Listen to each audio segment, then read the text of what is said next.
سلام كوراتن فتواتن تملكتنا نلمون كم تلمود بحدشن واناون زخون حدش حبريتا حيزنا نباخمو قبلنا لنا نايلومي زعبانا زخون بزعبا اتي اب هاجر جرمن زكايد زنبره كمون اب هاجر هولاند زكايد زنبره زتفلاليو جبنات تباهيلم اندات حسو تصنحو كم ناي حفتنا ميري ون قتلت مس بزحات زتتحازه خوين قني نيرو مالتيو بوليس جرمن دما ابتو ناي لون قنا اتا داوا قراري صوا تباهلا زنبرت حفتنا مالتيو حدش حبريتا حيزي وصي زلو مالتيو بوليس جرمن بوليس هولاند ون انتخونه بزعبا تيك توكر ميري زهابو حدش نجر حيزلكم يعني لو ما انت قريبه زلوخ مالتيو ان كورات تخاتلتي بفلاي ابتو زغبر زنبره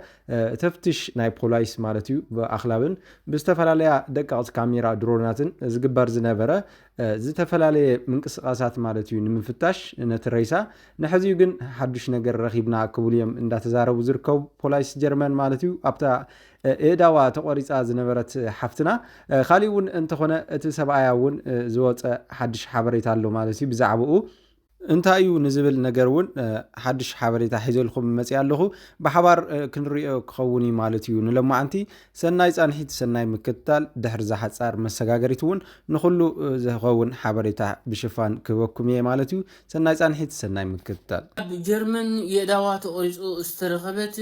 ኤርትራዊት እቲ ናታ ሰብኣያ ጠፊኡ ከም ዝነበረ ተሓቢሩ ነይሩ ትማሊ ኣብ ዝወፅእ ሓበሬታውን ካብ ኤሮጳ ወፃኢ ተታሒዙ ከም ዘሎ ፖሊስ ተሓቢሩ ሎምን ጎሆ ኣብ ዝወፅእ ሓበሬታ ግን ኣብ ኢትዮጵያ ከይዱ ከም ዝፅንሐ ኣብ ኢትዮጵያ ከም ተታሓዚኦም ሓቢሮም ዘለው እሱ ኣብ ስለዘይ የለ በቃ እሱ ከይጠፍኦም ወይ ዝኾነ ነገር ከይፍጠር ንዑ ተጸቢዮም እንጂ ምናልባሽ ሎማዓንቲ ማን ጀርመን አቲሎሱ ናብ ጀርመን አምጪሞ ንሳ ሎማዓንቲ ናታ ሬዛ ተራኺቡ ብዘይ ርእሲ እዳው ተቆሪጹ ከም ድማ ርእሲ ተቆሪጹ እሞ ኩራት ተኸታተልቲ ኣብቲ ምእታይ ከምቲ ዝበልኩኩም ማለት እዩ ከምቲ ዝሰማዕኹሞም እውን እዚ ሓበሬታታት ብብዙሕ መዳይ እንዳወፀ ዝቐነየ እንትኸውን ንሕዚኡ ድማ ብፍልይ ዝበለ ሓበሬታ እዩ ፖሊስ ጀርመን ኣብዛ ሓፍትና ኢዳ ዝተቆረፀት ወይ ድማ ኢዳ ተቆራሪፃ ተደርብያ ዝተባሃለት ኣብ ፖሊስ ጀርመን ኢድ እውን ኣትዩ ዝነበረ እዳው ብዛዕባ እቲ ዓሸሩኡን ከምኡውን ብዛዕባ እቲ ምፍታሽ ነቲ ካልኦት ኣካላት ረይሳ እውን ዝረኸበሉ ኩሉ ሓበሬታ ኣለኒ ዝበለሉ እዩ እዚ ቅንያት ማለት እዩ ክቡራት ተኸታተልቲ ንሕዚኡ ድማ ብኻሊእ ሓበሬታ እዩ መፂኡ ዘሎ ማለት እዩ እዚ እንታይ ክብል ፀብፂቡ ዘሎ ብፍላይ ኣብቲ ማዕኸናት ዜና ጀርመን እቲ እዳው ከምቲ ዝረኸብክዎ ካልኦት ኣካላት እዳው እውን ረኺበ ኣለኹ ካልኦት ሰውነት እውን ረኺበ ኣለኹ ክብል እዩ ንጋዜጠኛታት ኣብ ቃለ መሕተቱ ዝሃቦ እቲ ሓላፊ ኮሚስታተር ማለት እዩ ናይቱ ምፍታሽ ረይሳ ዝነበረ ሓላፊ ማለት እዩ ናይቲ ቡድን ዝበሉ ሓበሬታ ማለት እዩ ንለማዓንቲ ብፍላይ ኣብኡ ስፍሕ ዝበለ ሓበሬታ ጽብቕ ዝበለ ሓበሬታ እውን ክበኩም ብፍላይ ኣብዚ ክትከታተሉኒ ዝደልዮ ማለት እዩ እና ክቡራት ተኸታተልቲ ኣብቲ ዝነበረ ምፍታሽ ብፍላይ ኣኽላባት እቶም ስልጡናት ኣኽላብን ካልኦት ካሜራታት እውን ተገጢሙሉ እቲ ከባቢ ዝተጠርጠረ ማለት እዩ ካሊእ እውን እንተኾነ እቲ ዝነበረ ናይቱ ቦታ ሬሳ ወይ እቲ ኢድ ዝተረኸበሉ ናይቲ ሬሳ ማለት እዩ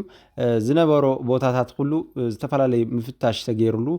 ንሕዚ ድማ ሓድሽ ሓበሬታ ሒዙ እዩ ቀሪቡ ዘሎ ማለት እዩ ሓድሽ ካሊእ ናይ ሰውነት ኣካላት እውን ረኺባ ኣለኹ ኢሉ እዩ ፖሊስ ሒዝዎ ወፂ ዘሎ ብፍላይ ኣብ ናይ ልማዓንቲ ዝነበረ ናይ ንግሆ ማለት እዩ ኣብ ረፋድ ዝነበረ ሓበሬታ እንታይ ክብል ፖሊስ ነዚ ሓቢሩ ዘሎ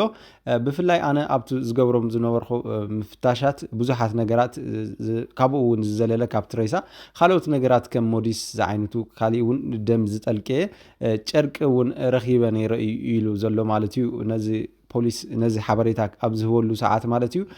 ካሊእ እውን እንታይ ረኺበ ዝበለ እዚ ፖሊስ ማለት እዩ እቲ ዝበሃል ኩሉ ከምቲ ዝበሃሎ ዝነበረ ከምኡ ክኸይድ ይኽእል እዩ ዘይክኸይድ እውን ክኽእል እዩ ግን ኣነ ሒዘዮ ወፅየ ዘለኹ ካሊእ ናይ ረይሳ ኣካላት እውን ረኺበ ክብል እዩ ገሊፁ ዘሎ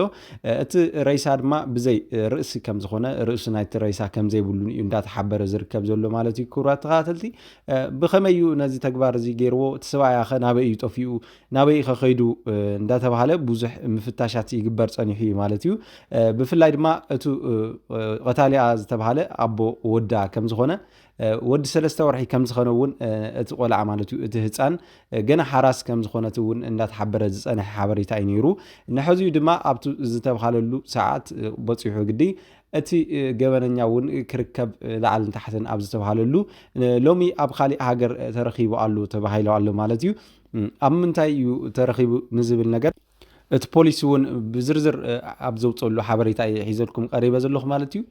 እቲ ፖሊስ ከም ዝበሎ እንተኮይኑ እቲ ዝሓዝናዮ ፀብጻብ ድሕሪ እቲ ብዙሕ ምንግልታዓትን ብዙሕ ናይ ምዛርን ከምኡውን ናይ ምፍታሽን ዝረኸብናዮ ብኤምባሲ ኣቢልና ኣብ ሃገረ ኢትዮጵያ እዩ ክብል ፀብፂብዎ ዘሎ ኣብ ሃገረ ኢትዮጵያ ረኺብዎ ዘሎ ብፍላይ ኣብ ኣዲስ ኣበባ ከም ዝኾነ እዩ ዝሕበር ዘሎ ምክንያቱ ቅድሚ ሕዚ ካብ ኤርትራ ናብ ትግራይ ኣቢሉ ብትግራይ ድማ ናብ ኣዲስ ኣበባ ኣቢሉ ኣብ ዝፀንሐሉ ኩሉ ቦታታት ይፈልጦ ከም ዝነበረን ብዙሓት ሰባት ድማ ይፈልጥዎ ከም ዝነበሩ እውን እዩ ዝሕበረሉ እዚ ሰብ እዚ ድሓር እቲ ፎቶኡ ፖሊስ እውን ጀርመን ማለት እዩ ወይ ድማ ንሕና ኤርትራውያን እውን ኣብ ዝለጠፍናሉ እቲ ኣብ ማእኸን ሚድያታት ማለት እዩ ኣብ ዩቲዩብ ይኹን ኣብ ካልኦት እዚ እዩ ሰብ በዓል ቤታ ዝነበረ ምስ ዝተባሃለሉ እቲ ወዲ ድማ ኣብ ኣዲስ ኣበባ ክርከብ ተኻኢሉ ኣሎ ማለት እዩ ብዝፈልጥዎ ሰባት ሳላ ድማ እቲ ዝተገበረ ናይ ምንቅስቃስ ምፍታሽ ኣብ ኢትዮጵያ ዕውት ዝኾነ ምርመራ ብድሕሪ ምግባር ገበነኛ ከም ዝሓዘ እዩ መንግስቲ ኢትዮጵያ እውን ማለት ካብ ፖሊስ ኢትዮጵያ እውን ናብ ጀርመን ዝሃቦ ሓበሬታ ማለት እዩ እቲ ዝድለይ ዘሎ እውን ጽቡቕ ዝኾነ ሓበሬታ ሒዘልኩም ኣለኹ ክብል እዩ ፀብፂቡ ዘሎ እቲ እዳዋ ዝቆራረፀ ሓውና ድማ ነዚ ገበን ብምንታይ ከም ዝፈጸሞ ንብዙሓት መስካሕክሒ ዝኾነ ጉዳይ ኮይኑ ይጸኒሑ ነይሩ ካሊእ እውን እንተኾነ እዳዋ ጥራሕ ኣይኮነን ተረኺቡ ዘሎ ዝበሎ ፖሊስ ኣብኡ ኣብቲ ዝነበረ ቦታታት ንእሽተይ ናብ ዝተፈላለዩ ሜትሮታት ርሕቕ ኢሉ ንእሽተይ ቦታታት ማለት እዩ ካሊእ ሰውነታ እዩ ተረኺቡ ተባሂሉ ብፍላይ እቲ ሰውነታ ድማ ዝተፈላለዩ ፍርስራሳት ከም ዝተረኸበን ኣብ ጥቑ ብምዃኑ ድማ ናታ ከም ዝኾነ እውን ንመማኑ ዘየቸግር ኮይኑ ረኺብናዮ ኣለና ኢሉ ኣሎ ማለት እዩ ፖሊስ ጀርመን ካሊእ እውን እንተኾነ ብዛዕባ ብፍላይ እቲ ሓፍትና ሜሪ እውን ቲክቶከር ሓፍትና ሜሪ ማለት እዩ ኣብ ዝተፈላለዩ ስራሕትታት ስራሕታ ማለት እዩ እንፈልጣ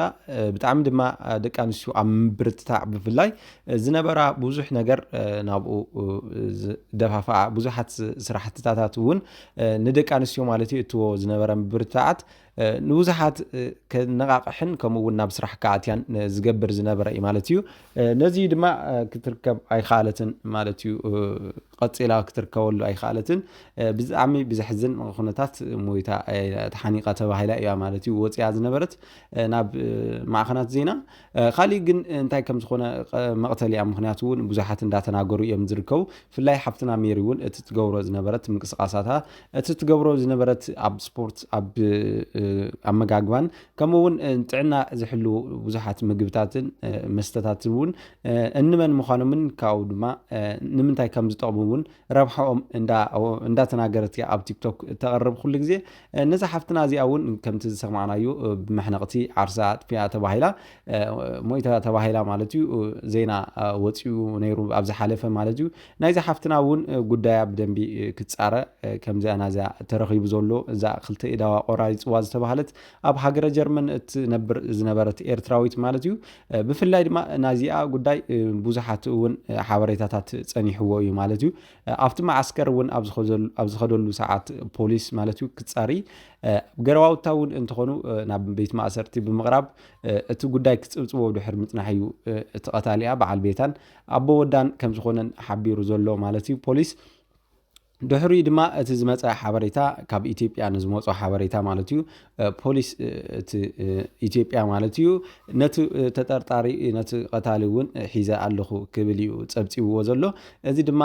ፅቡቕ ዘብል ዘተስፊ ዜና እዩ ምክንያቱ እዛ ገበነኛ እዛ ሓፍትና